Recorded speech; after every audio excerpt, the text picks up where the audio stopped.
So very, very briefly, okay, so when it comes to slavery, the general narrative is the rest of the world was living, hugging unicorns, kumbaya, everybody giving group hugs, playing with puppies in their safe rooms, while the evil white Western European Christians were out there enslaving the world and colonizing and doing all these bad things, therefore give us welfare. Because, white guilt is a very mineable resource on the planet, sadly, because whites suffer from a kind of pathological altruism that means I will sell you my own children in order to avoid being called racist. So the actual history is quite different. It's really three things to remember about Western slavery. Number one, it was about the shortest period of slavery in any culture throughout history.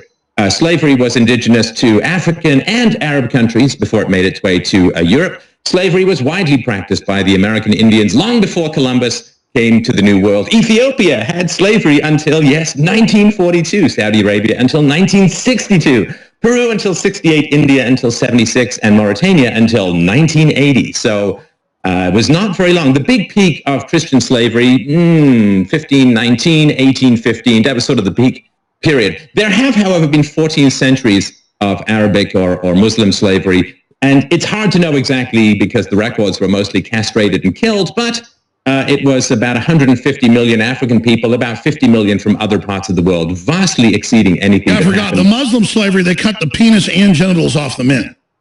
Yeah, why are there no blacks? If blacks took if the Middle Easterners took 150 million black Africans, why are there so few blacks in the Middle East? Well, because 80 to 90% of them died en route, and those who remained were castrated, and if they managed to escape that and have children with a local, the child was killed. So there was massive genocide of the slaves in the Muslim countries. Now, of course, all cultures have bad stuff in their history. The question is, Alex, what is the Muslims' current view of that history? Are they looking back and saying, like the Europeans do, wow, we did some bad stuff? That's no, really look at what ISIS did in Libya, targeting blacks. They believe they're subhuman. Right. And so and where are the Africans going to the Islamic countries demanding reparations, demanding preferential treatment, demanding massive resource transfers to them for the history of slavery?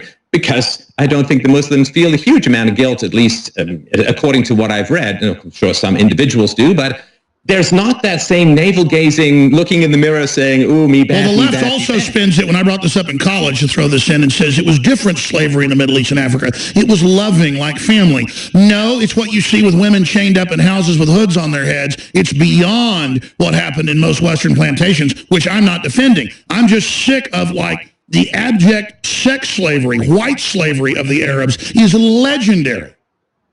Well, and so, number one, the Christians practiced slavery for the shortest amount of time. Number two, the Christians generally treated their slaves the best.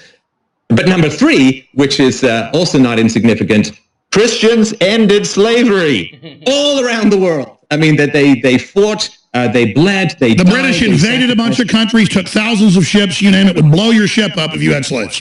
And bribed people to give up their slaves. So, there's that old saying that no good deed goes unpunished. If you want to look generally at the best culture throughout history, you've got to put on this weird inverse lens. You've got to look at things kind of upside down. The culture that is criticized in the modern world is almost always the culture that has done the most good.